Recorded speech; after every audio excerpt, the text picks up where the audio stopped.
Yo, what's up? Welcome to another episode of Around the Reef. Guys, we are in a tough bind as Laker fans, as I know all you are. Guys, we have lost 10 of the last 13 games. That's not good, people. Last night, the Lakers lost 127 to 113 to the Memphis Grizzlies. And it's just been a rough stretch ever since we won the in-season tournament. The Lakers have been struggling. I believe we gave up on Friday night's game. We gave up 23 three-pointers to the Grizzlies, a team that's not really known for shooting. 23 threes. And it's a thing, like anytime any team plays the Lakers, they just shoot the lights out. And then unfortunately for us, we sign like free agents and make trades and stuff to get players that historically have been good shooters. But as soon as they put on the purple and gold, they forget how to shoot. So we always, like, the three-point differential is just always bad for the Lakers. So, yeah, it's been a rough one, you know. But on a positive note, it is January. It's not playoff time. You know, there's no real need to panic yet.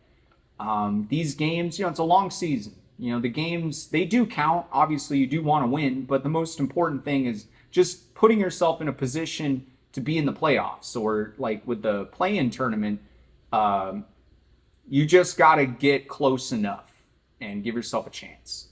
So, and historically with LeBron teams, like the past like 7 years or so, he kind of just coasts till the playoffs, and then he turns it on, you know. But it's interesting because after the game, they've been the Laker fans have been trying to get our coach fired. I mean, they're really calling for this guy's job. It's the easiest thing to just be like, once we lose a few games, for them to be like, fire the coach.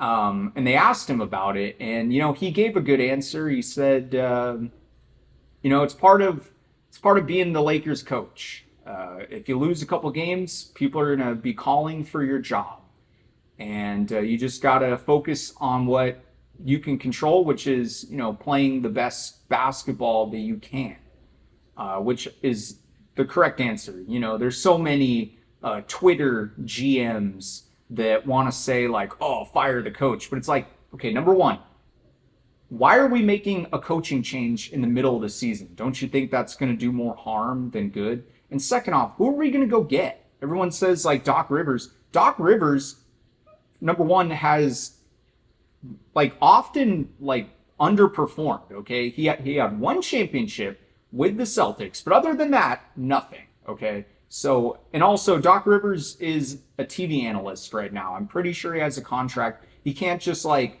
quit his TV gig to go coach the Lakers. So look, I think calling for the coach's job is just kind of a moot point at this point. Like, it's just not something that we ought to be doing.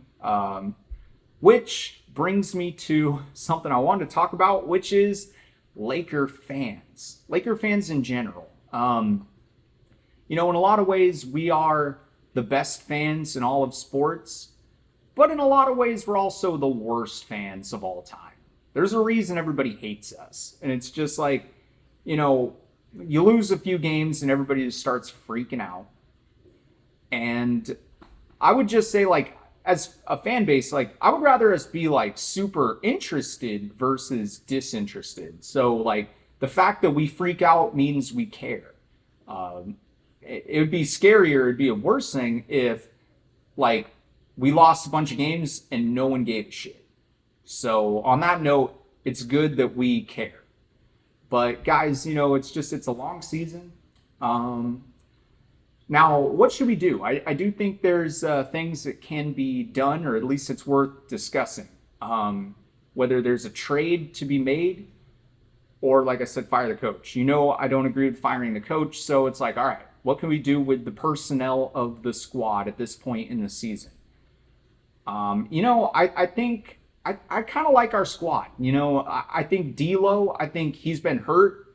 You bring him back, he provides shooting. Obviously, D'Lo isn't the end-all, be-all, but, you know, he's not bad. Okay, we remember what we looked like when we had Russ, and Russ wasn't it. He couldn't shoot. D'Lo at least can shoot, and he can pass pretty well. So, you know, I think I like D'Lo. And then with Rui, you have to remember, Rui broke his nose. Okay, he's been playing with a mask for a while. It's like, dude, give this guy a chance to come back and like play without the mask. And now he's dealing with like a hamstring injury. So, you know, but I like Rui. I think Rui is a good piece. And you know, just like historically, like with trades, like the Lakers just are forced to give up a lot to get a little. So more often than not, trades don't really work for the Lakers. So I don't really know if we should be making trades. I feel like it just makes our team worse.